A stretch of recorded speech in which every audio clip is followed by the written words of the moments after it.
I serve as the Executive Director of the Association of Professional Schools of International Affairs. We're delighted to have you join us for this webinar on the UN Young Professionals Program.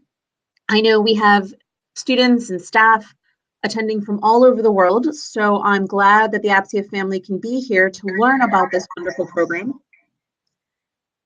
I will be recording this webinar and it will be posted on APSIA's YouTube page after the event, and you'll have that link in an email from me after the event. If you wish to have a copy of the slides, you can email me for those as well, and I'll share my email at the end of the presentation. As we go through the presentation, if you have any questions, please feel free to type them in that chat box on the right-hand side of your screen, and we'll address all of the questions at the end of our session so that Julie and Yashi can share all of their information with you, and then we'll be able to take any questions that you might have. So with that, I am delighted to be joined by Julie Weintraub and Yashi Deng from the UN Secretariat. They will be talking with us not only about the YPP program, but about all of the many ways, or many of the different ways, you can be involved in the work of the United Nations. And so with that, I turn the floor over to Yashi. Thank you.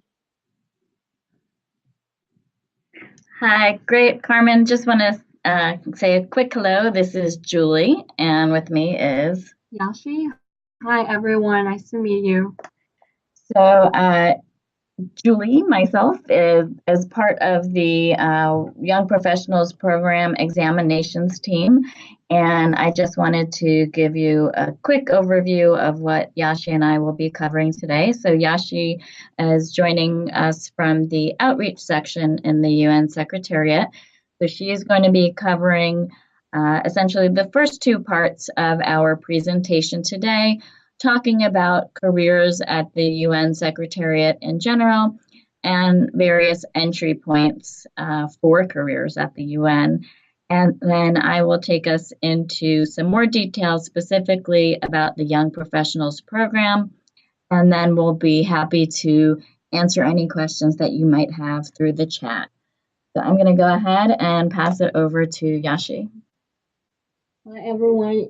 I'm Yashi, and as Julie introduced, I am from the talent outreach team of the UN Secretariat.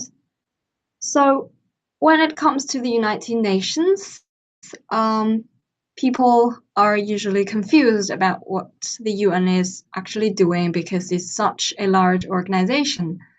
So to make that clear, we actually have 4 key priority areas. So peace and security for sure. The UN is widely involved in peacekeeping, peacemaking endeavors worldwide as mandated by the UN Charter. And also human rights, one of our overarching principles. Humanitarian affairs for the third. The UN's involvement in the humanitarian affairs started after the World War II in the devastated continent of Europe, where it helped to rebuild the continent. And now, increasingly on the fourth priority, development. So for the development, the world is now converging on this universal concept of sustainable development goals. It is a set of 17 specific goals that cut across every aspect of challenge faced by the mankind nowadays. And more governments and civil society, NGOs, and enterprises is now hopping on the board of the Sustainable Development Goals to advance the process and make sure that the goals are met by 2030.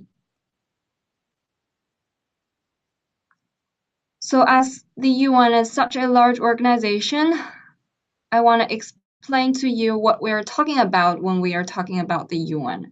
So as Carmen introduced, Julie and I came from the Secretariat. So the Secretariat is only one of the 6 principal organs of the UN. To make things easier to understand, we are the executive agent of the decisions made by the General Assembly and Security Council. So we execute their decisions and make things happen on an operational basis. And we want to emphasize that because all the job opportunities that we talked about, including the YPP, are the entry channel to the Secretariat only.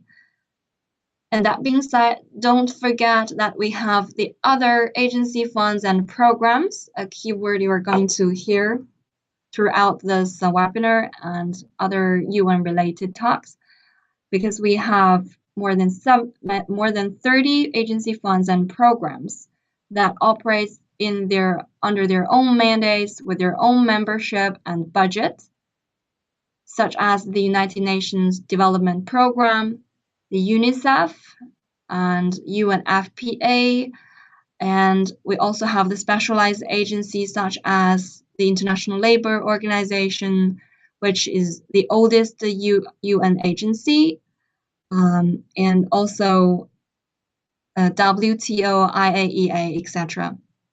That is in particular important for you to understand because all these agency funds and programs, AFPs for short, have wonderful job opportunities to offer, and they all have their own job board.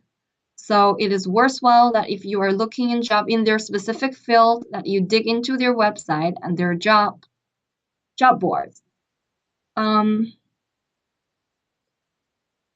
So coming next, you are probably gonna be curious where you are going to work if you join us. The UN Secretariat operates in 4 headquarters and 5 regional economic commissions. And besides that, we have 130 duty stations across the world. So basically, everywhere is possible. And globally, we have a total number of staff members of 30,000 globally, among which around 50% or 48% to be specific in field locations.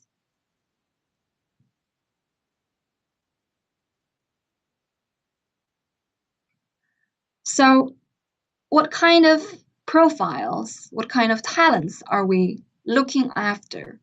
Are we looking for? People usually would think that people who work for the UN are diplomats, or they work on public relations, international affairs, but not necessarily. We consider ourselves as international civil service, and we need people from all kinds of backgrounds and professions to work with us.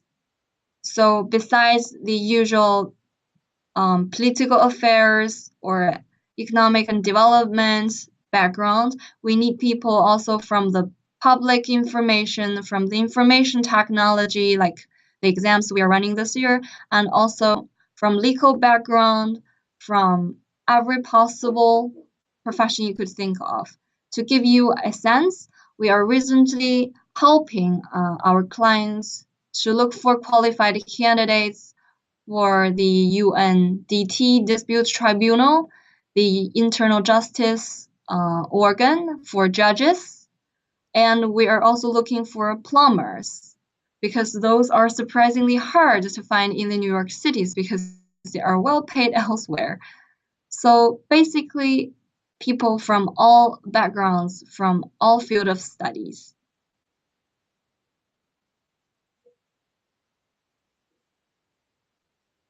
And that being said, what are the advantages that working for the UN offers? So first of all, it's important to remember that you don't get to be wealthy working for the UN, but we do offer competitive salaries, which takes into account the different consumption levels across the various duty stations globally. So wherever you go, you get to live a decent life, and you are well secured with one of the best health insurance and the pension schemes. We also offer a very generous annual leave of 2.5 days accumulated per month. So that's 30 days per year. And we also have family-friendly policies as well as very flexible work arrangement. And for many of us who are working here, we feel that one of the biggest advantage that UN offer is the prospect of being able to expose to work and life at various locations across the world, and also the diversity that you are exposed to working here, that you can work with colleagues from different cultural backgrounds, geographical backgrounds, and who are diverse in every possible way. So that is really mind-broadening. So hopefully we now get your interest up. And now you're probably interested in knowing how can you get into the United Nations. So to provide you with a clear picture on that, you will need to remember there are different staff categories.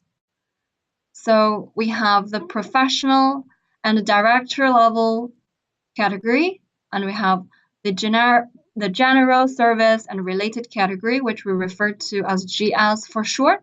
And we also have field service, which refers to our colleagues who work in the field. So these are the three main categories, and they have different eligibility criteria and entry process. So for the professional and higher categories, those are internationally recruited positions. And to be eligible for those positions, you will need to have at least a bachelor degree in the related field.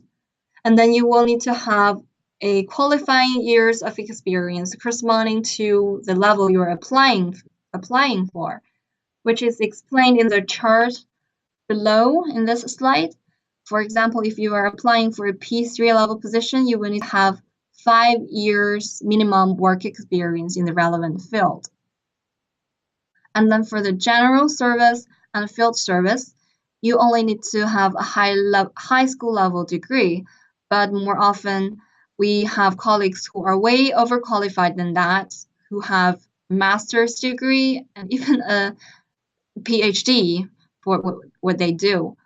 So the general service are just locally recruited, meaning that if you're applying for a GS position, you need to be within the commuting distance here in New York. And for the field service, these are internationally recruited positions, and that include expectation of high mobility across your career. So hopefully we have laid the tables here. And then more specifically about the entry points. So YPP for sure is one of the most promising ways of getting into this organization and gives you a stable career prospect, which Julie is going to explain in great details later. So for me, I'm just gonna explain the other several channels. For example, the language competitive examinations, which is a recruitment channel for the language colleagues, translators, interpreters, and verbatim reporters, etc. So that is a competitive examination that is not held on a regular base, and also it is a highly competitive process. If you need to have a very specific degree in that language that you're going to work for, and if you get past the assessment and then the interview, you're placed in a roster, and you will be offered opportunities to work at different headquarters after that. This UN volunteer program, it is called UN volunteer, but it's important to remember that you actually get paid for that, and you actually get to receive a allowance that covers everything in the duty station that you work in. The UN volunteer is good for you if you want to have a good experience in helping with the global development, but it does not give you a real career prospect, because the program that UN Volunteer offers lasts between 2 to 4 years. But it does give you a very rich experience and let you know what the UN does, and it is very rewarding. And if you are interested, they have different programs catering to candidates with varying work experience, and you could find more information on the unv.org. And we also have this Junior Professional Officer JPO program, which is funded by individual countries, or what we call donors. So a number of countries have bilateral agreement with the UN Secretariat, where they can set their eligibility criteria, select their own nationals, and they could dispatch them to certain positions, P2 or P3 level positions here in the Secretariat. And some of the countries in particular, like the Netherlands, they also funded candidates from developing countries. And there is a list of countries that you could eligible for, and it's worthwhile to look for the information in the websites of your respective national governments, because the national governments will have the ultimate right of explaining and interpreting this program.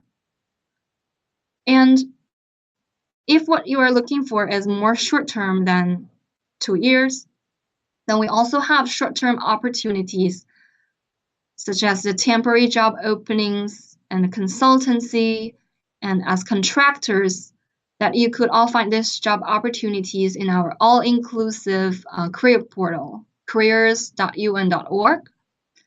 And you could start right off applying for any TJOs or the regular job vacancies that we discussed earlier. And if you have not graduated yet, then something for you to consider is the UN internship program. And to be eligible for that, you need to be in the final year of your bachelor's study, or you need to be enrolled in a master or a PhD study. If you have graduated, then you can still be eligible if your graduation happened in less than 1 year.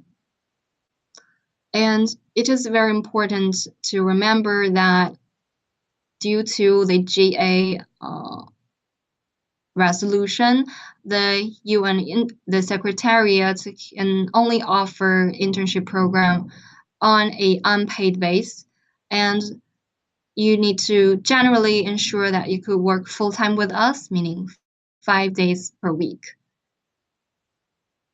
So those are the general opportunities and entry points, except for the young professional programs for which most of you are here for. So with that, let me pass on to Julie. Great, thank you, Yashi. All right, so what is the YPP? Young Professionals Program is a really unique and exciting opportunity that we have here at the UN Secretariat. And as Yashi had mentioned, it's really going to offer a longer-term career opportunity for those that are interested in really beginning their career with the UN Secretariat. YPP was initially established as a way to really revitalize and rejuvenate the workforce. And you'll see that as part of the eligibility criteria about the age requirements, and also really as a way to enhance the geographic diversity. And you'll see that from one of the eligibility requirements where young professionals from specific member states are allowed to participate. So only those from and underrepresented member states in the UN. And so to take a quick step back, when I say member states, we're talking about the countries that are members of the UN Secretariat. So we'll share with you a bit more on what exactly that looks like for YPP, but just to understand and set the stage that when the program was first established, it really was in line specifically to revitalize, rejuvenate, and enhance the geographic diversity of the workforce. So that kind of leads to some of the eligibility requirements that we'll cover. Also important to really understand and set the stage is that YPP consists of a very competitive process. So there is an entrance examination, which takes place in several stages that we'll talk about. And then for those that are successful, they are placed on a roster. And then once they are selected off of that roster into the organization, there are professional development opportunities once they begin their career here at the UN Secretariat. So I think this is a key slide that we make sure everybody understands. This is really the basic eligibility criteria to apply for YPP. So there's 4 elements. There's nationality, education, age, and language. And as I had mentioned, there is a specific list of member states or countries that are eligible to apply, and this changes each year. It is based on the representation status of those countries in the United Nations. So again, only those member states that are on or underrepresented can their nationals apply. So we do have the list of countries on the next slide, but you can also find these on the careers.un.org/YPP website. And so you'll hear this website repeated a few times. We really want to make sure that you do take advantage and visit the site. There's a lot of information that you can find there. So next piece of the eligibility criteria has to do with education. So candidates must have just at least a bachelor's degree or a 3-year equivalent degree that is relevant for the exam area. And so we'll talk a little bit about what those exam areas are for 2019 and the specific list of degrees that are accepted will also be found in the job openings themselves. So next eligibility criteria piece is age. And as I mentioned, the YPP was established really to help rejuvenate and revitalize the workforce. And so because of that, there is an age limit of 32 years of age or younger by the end of the exam year. So when we're talking about the 2019 YPP exams, candidates must be born on or after the 1st of January 1987. And then the last piece of eligibility requirements is just that candidates must be fluent in either English or French. And when we talk about fluency for a language, if you go through the application process, you'll see that you'll be asked about your proficiency level in reading, writing, listening, and speaking. So we're reading, writing, understanding, and speaking. And so just kind of do an honest check-in with yourself about whether you are fully fluent in those 4 areas in terms of whether or not you meet those basic eligibility criteria. So here you'll see the list of the countries that are participating for 2019. For this year, there are 60 participating countries. So these are the 60 countries that are currently un- or underrepresented in terms of staff in the UN Secretariat. So it is then nationals of these countries that are able to apply. And you'll see that the 2 exam areas that will be covered for the 2019 YPP exams are economic affairs and information systems and technology. So each year, the exam areas will change. So if you do not have a background that lends itself well to either economic affairs or information systems and technology, all hope is not lost. You just want to keep your eyes on the UN Careers YPP page in the future. For example, in 2018, we held exams in legal affairs, social affairs, statistics, and security affairs. So the exam areas are set each year just based on the needs of the organization and as a reflection of the status of the current rosters that have already been created for YPP. So, but for 2019, it is Economic Affairs and Information Systems and Technology. So how do you apply? It's actually the same way that you apply to any specific job in the United Nations Secretariat. You would take the same steps to apply to participate in the YPP exams process.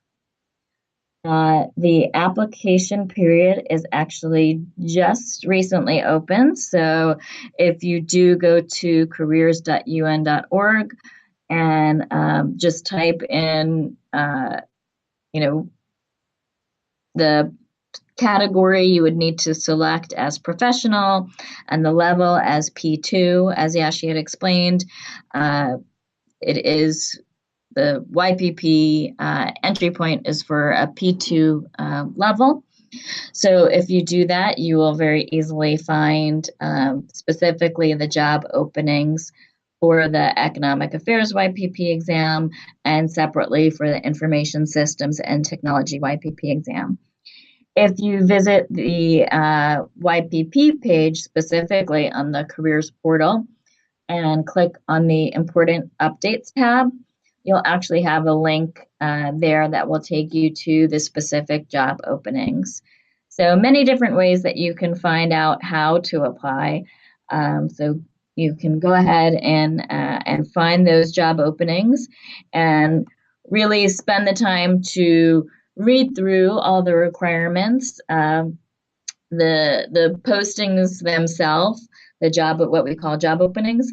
They can be somewhat daunting because there is a lot of information in there, but it is all very important information pieces to make sure that you take the time to really read through.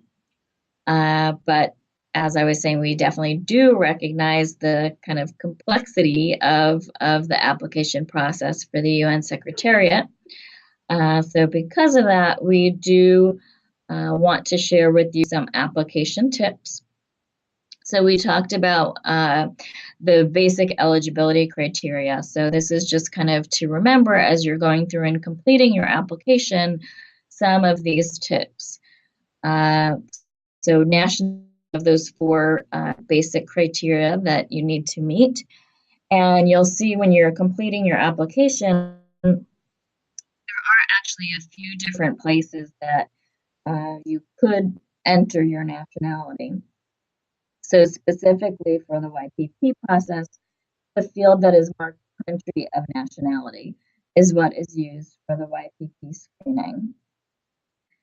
And then education, there is a lot of information that you are asked to enter in the education section of the application. It's very important that you read through those requirements in the job opening. It really lays out very clearly what areas of study, what we call the main course of study, are accepted for the YPP exams, for specifically for the Economic Affairs YPP exam, and then separately for the Information Systems and Technology YPP exam. So make sure that when you are completing your application, that you select the main course of study, which is the broader area, and then the more specific, narrow field of study area. I'm going to pause here for a moment because I'm hearing that there is some volume issues.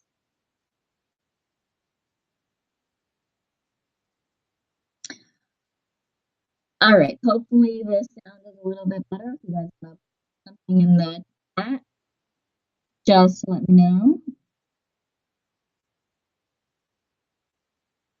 Not better.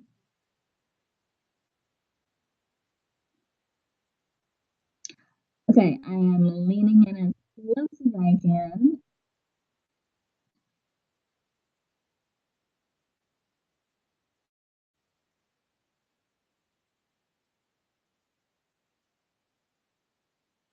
not covering the mic and thinking that maybe it's just a matter of the connection itself that might be a little bit weak.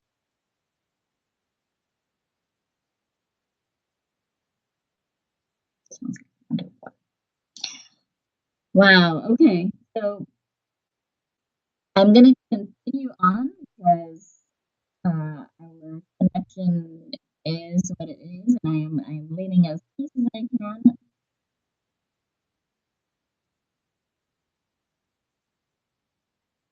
Don't know, Carmen, if you want us to pause here. We can try exiting and coming back.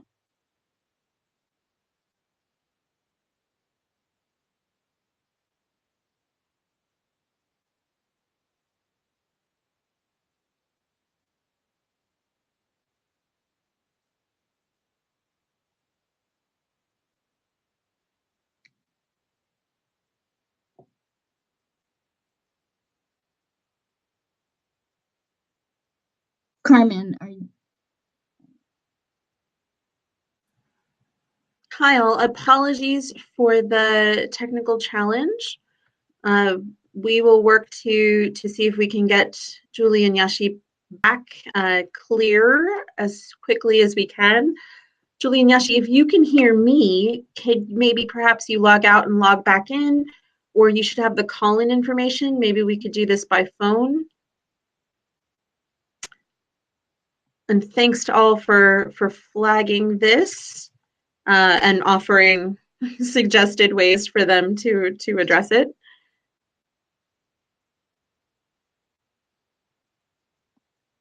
So let's see what we can do to get the sound back. And we also appreciate all of the questions that you've been posing. And I know that we will get to some of them as the presentation goes on. Julie and Yashi have disconnected, and it looks like they'll be back as soon as possible.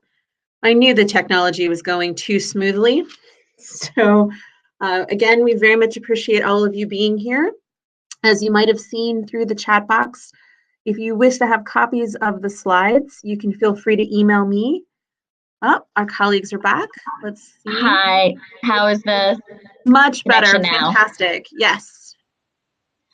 Okay, so I'm not sure exactly at what point the sound started to come out poorly. I think we lost you at the beginning. I think we lost you at the beginning of this slide. It was when we really lost you. So if you perhaps could recap country of nationality, that might be a great way to pick back up. Thank you guys so much. Okay, perfect. So the application tips that we really have for you kind of link back to the specific eligibility criteria that we've already covered. But as I was saying before, we really do understand that the application process can feel a bit daunting. So we want to make sure that we're giving you all the best tips that we have to offer. There are several different places in the application where you would actually enter in nationality information. And specifically for the YPP screening, you want to focus on country of nationality. So as long as you are a national of one of the participating member states, then that would meet the nationality criteria. And you want to make sure that you are entering it specifically in the field country of nationality. So secondly, there is a lot of information for you to enter in the education section of the job opening. But what is most critical, again, specifically for the YPP application, is that you focus on the main course and the field of study. And so when you look at the requirements in the job opening itself, it's going to list there for you everything that is considered to be a relevant main course of study.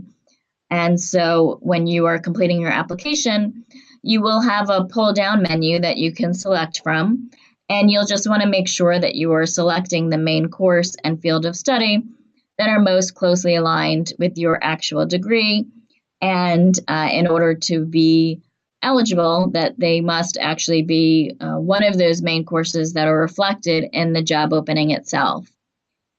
You want to make sure that you do not select other from that pull-down menu.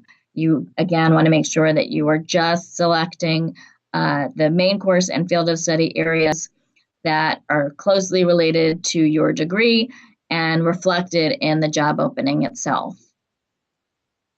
So I think something that's important about the next tip that we have on work experience, you'll notice in the job opening for YPP that it's a little bit different from the other P2 openings. So Yashi had covered that work experience for P2 typically would require 2 years of experience. But for YPP, there's actually no work experience required to be eligible. That said, you still do want to make sure that you are entering in accurate and succinct details for any relevant work experience that you have. And that does not necessarily need to be full-time work experience. You want to enter information on any part-time experience or internships as well. And the reason for that is for any countries that have more than 60 applicants, 60 applicants for a specific exam area, then there are different elements of the application. For example, work experience, levels of education, and language that would all be counted to really determine who will be allowed to be invited for the exam, because there is a limit of 60 candidates per exam area per member state.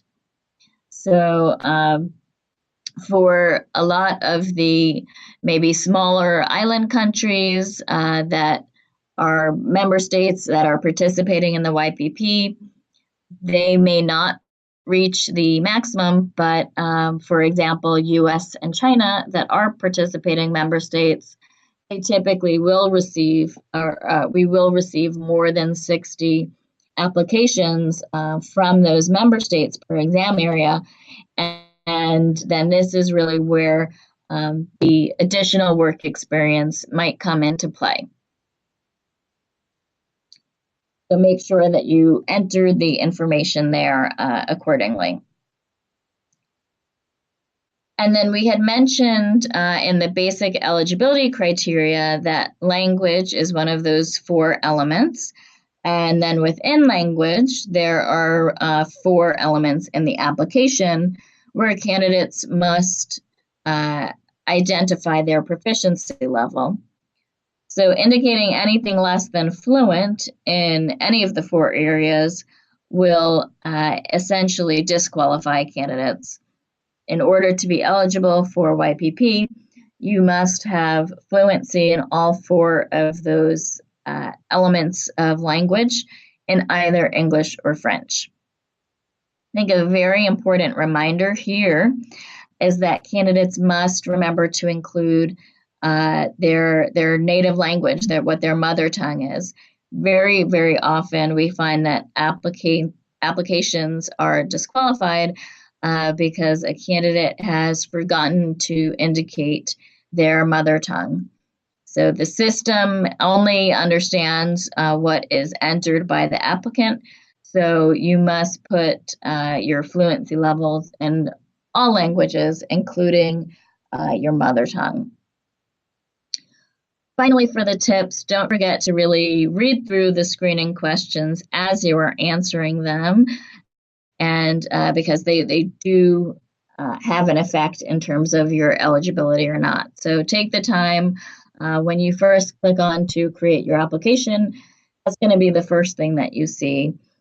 So make sure that you read through them carefully. Something that I want to point out at this point, which is very exciting for us, we just recently posted on the Important Updates tab of the careers page, so careers.un.org/YPP, and then you click on Important Updates. You'll see, like I had mentioned before, links to the job opening themselves. You'll also see a link to a 5-minute informational video that has an overview on YPP and also covers these application tips. And in that video, you'll see screenshots of what it is like when you're clicking through and creating your application in Inspira. So really take those 5 minutes to better familiarize yourself with the application process. So moving on, though, from the application process, let's say that you have been screened in, that you meet all of the criteria. The next steps would be that you are invited to participate in the online exam.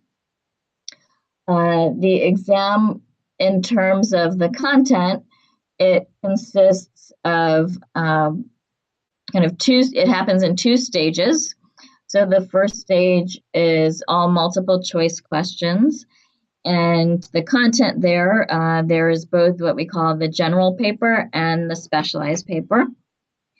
And the general paper, it's really making sure that you have the basic foundational knowledge and skills to be able to work in an international organization.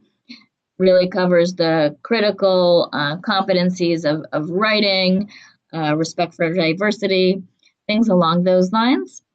And then there are multiple choice questions that are part of the specialized paper, and those will be specific to the exam areas themselves. So there will be multiple choice questions specifically for economic affairs for those that have applied to that exam, and then multiple choice questions specifically for the information systems and technology for those who applied for that exam. And so this is administered all online. There is no specific testing center that you need to go to. Candidates can take the exam from their home, from the university, from a library. And this first stage, like I had mentioned, it will all be multiple choice questions. So for those who pass that stage of the exam, which is anticipated to take place in November of this year.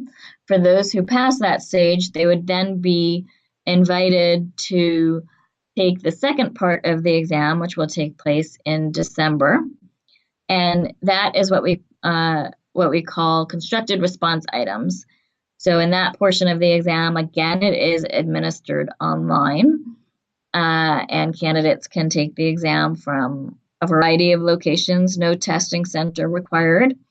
But this is more of open-ended questions where candidates really need to apply their knowledge and create maybe an email or talking points, respond to a more in-depth problem with an open-ended response. For those that then pass that stage of the exam, they would be invited to participate in the oral exam or the interview stage.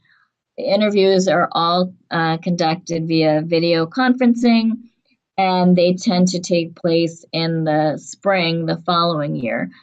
So you can really see through this slide, I think, and through the explanation that the YPP examination process is certainly it's complex, it's competitive, it's highly competitive, but it is designed to be very thorough, and the examination process and the interviews are all created with subject matter experts here in the UN Secretariat that are working in those specific exam areas.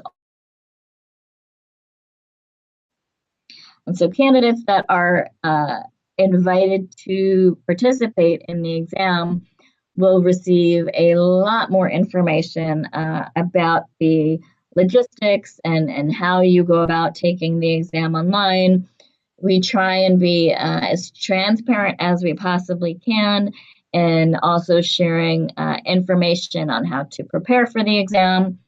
So as we get further along in the process, there will be for example, suggested reading lists that are put up on the website. We share as much information to help candidates feel comfortable as we can. So a little bit about what happens then. Let's say you have made it through the screening process and made it through the exam and the interview. What does that mean? So candidates that are successful would then be placed on what we call a roster of successful candidates. So this roster is established really to make sure that candidates are readily available to be placed into positions as they become vacant. The rosters are valid for a period of 3 years after they are established. So if you pass the exam, you would be able to be placed into any relevant vacancy that comes up then over the course of the 3-year period. So this is just a quick snapshot of a small sample of some of our recently successful candidates. You could see that there is a wide variety of nationalities and a variety of the different types of positions that people are placed into, and as well kind of the different locations that people are placed into after being successful on the process. So here's just a quick snapshot of what the timeline is. I tried to touch upon that a little bit as I was going through, but I think this will give you a clearer sense that it is, in fact, a somewhat lengthy process. So application period, as I had mentioned, is open now. Applications are being accepted through July 21st. And then there is a period of time where we are screening applications and determining the eligibility. It is then towards the end of this year, in November and December, that candidates would be taking the test. And then early next year into early springtime, candidates would be having their exams marked and then going through the interview process in the spring. And then early summer would be when the roster itself is established and candidates are notified. So it is more or less a 1 year from the start of the application period until the kind of final results are completed and candidates are placed on roster. But then there is, as I had mentioned again, the 3-year period during which candidates can be placed into vacancies following the establishment of the roster.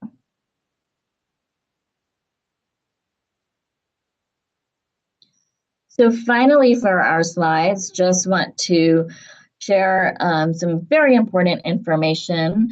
I had mentioned that careers.un.org/YPP site a few times now, but want to make sure that it's really clear that this is going to be the hub for you to go to learn more about the application process, the exam, and the recruitment process.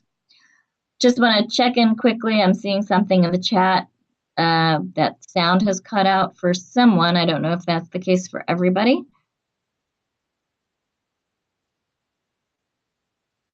Okay, so I will continue on then. Also really want to point out the official UN Careers social media sites to follow. So it is facebook.com/un.careers. Very important here is that there's the S on the end, and this kind of takes us into the little note on the bottom. There are for-profit organizations that we are aware of that actually sell their services related to UNYPP. So it should be made very clear to everyone that the United Nations does not charge any fees at any stage of the YPP application, examination, or evaluation process. We, as I said, are very transparent with all of the information that we are providing. You can find all the information needed on the YPP page on the careers site, but there are private organizations that try and sell you that same information that you can find for free. So please be very careful as you are perhaps Googling information on UNYPP that you actually visit specifically the careers.un.org or the un.careers with the S at the end on social media. This is how you will know that you are finding the official and accurate information directly from UN Secretariat and not third-party organizations that are trying to charge fees. Very exciting for this year also on our Facebook page. If you go to that UN.career site, you'll see there is a study group that has been established. So we know very often candidates really like to get together and share the study tips that they might have. And we also want to make sure that we are sharing our information about how to prepare for the exam in as many different places as possible. So this year, for the first time, we have on Facebook, we have established study group, which you can request to join. And you'll just need to answer 3 basic questions about nationality, age, and the exam area that you're interested in, just so that we can consider the request to join and make sure we are targeting and interacting specifically with those that are eligible candidates. So make sure that you, again, visit the proper YPP page on the UN Careers portal and start following us on all of the relevant social media sites. And if you are interested in applying, then also requesting to join the official study group. And I think with that, I'm going to turn it over to Carmen to help us know kind of what some of the frequently asked questions are that are coming in through the chat, so we can answer your questions. Many, many thanks to both of you and to all of our listeners out there for the great questions. The first questions are particularly for Yashi, and they're about general UN careers. Julie walked through a little bit what counts as, quote, years of experience for YPP, but are there any differences in what counts for more traditional tracks or other tracks of job opportunities into the UN? Sure. So as was explained in an earlier slide, this one. So if you go to a specific job opening, you would be able to see in its title what level this is, right?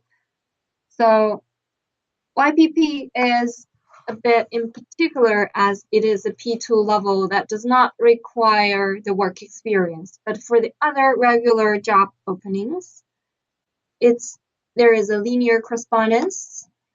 P3 level would require 5 years, P4 would require 7 years, and the P5s would require 10 years. So, and also like for the internships, we do not require any work experience. You could just apply. And also there is also, we want to remind you to include all the experience, full-time, part-time, or internships, because like part-time experience and internship experience are taken into account as 50% of the work experience here in the Secretariat. The other agencies might have different equations and coefficient, but it's important to include all your experience. I hope that clarifies. That's great, thank you. We also have several questions as related to YPP in terms of the exam areas. And so Julie, how often do the exam areas change, or how often do they come back around is one question. that I've seen a few people ask about. And then also, as you look at something like economic affairs, how broadly do you define that, or how could folks learn more about what you would count as economic affairs compared to something else? Yep, great questions.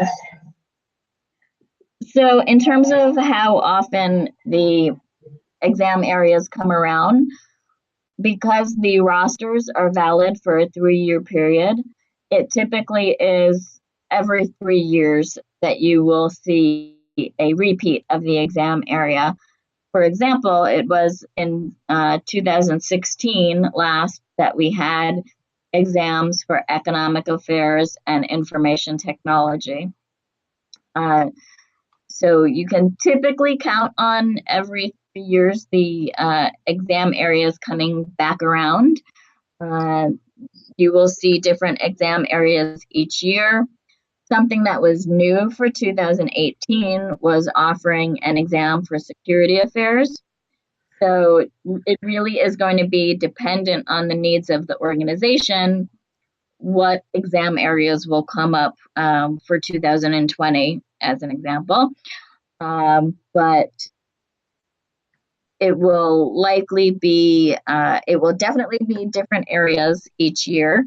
And the way that you can really find out what is meant by economic affairs, for example, would be by going into the job opening itself. So go to careers.un.org.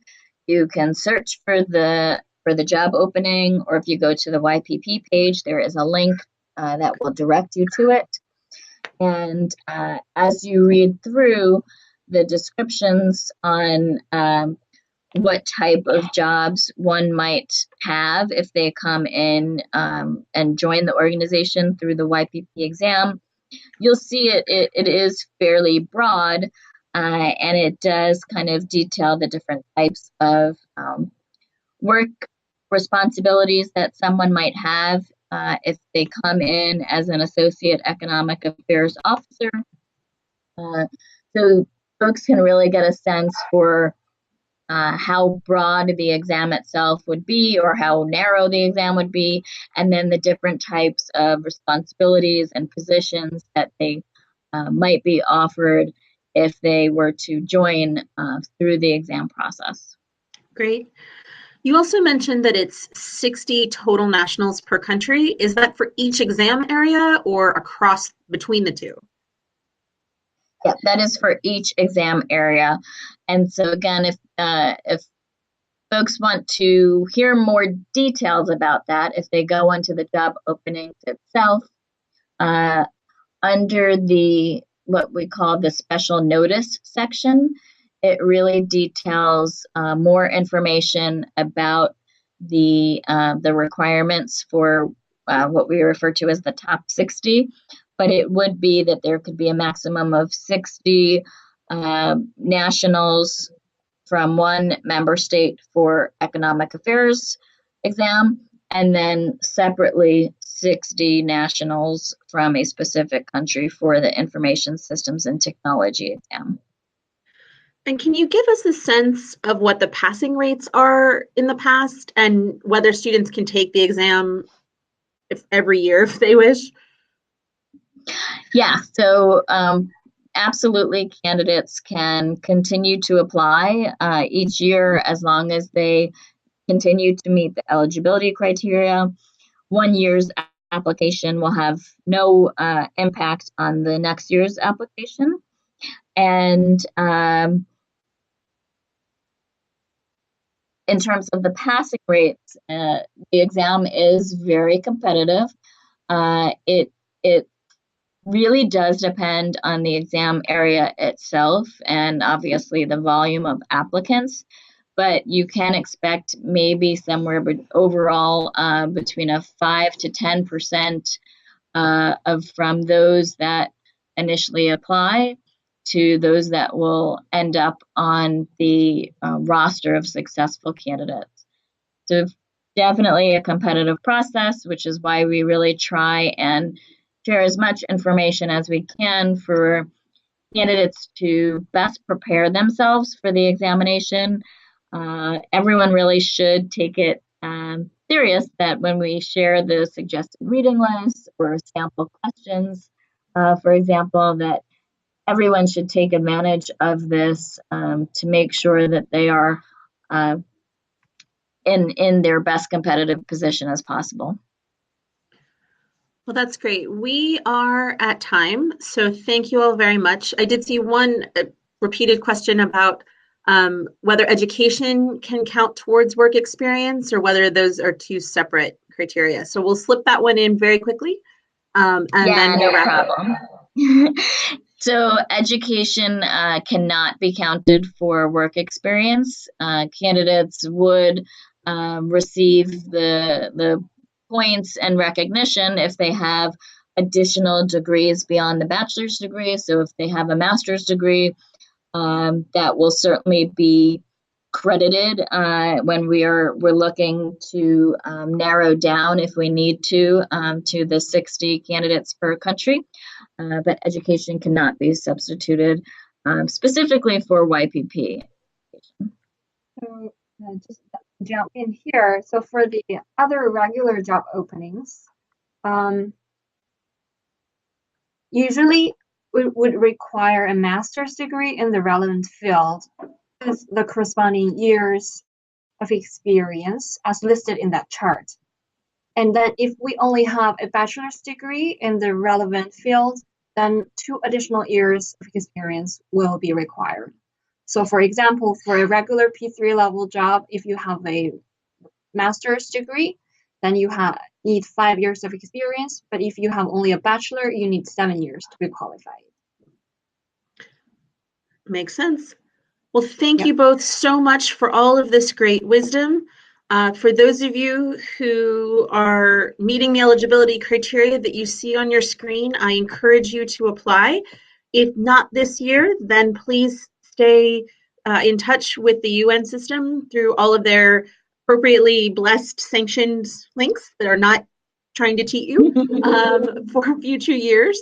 And please be sure to stay in touch with your career services offices, because we will hopefully be able to continue this series in future years to give you a good bit of insight on what future year processes look like. But thank you very much, Yashi. Thank you very much, Julie, for all of your wisdom.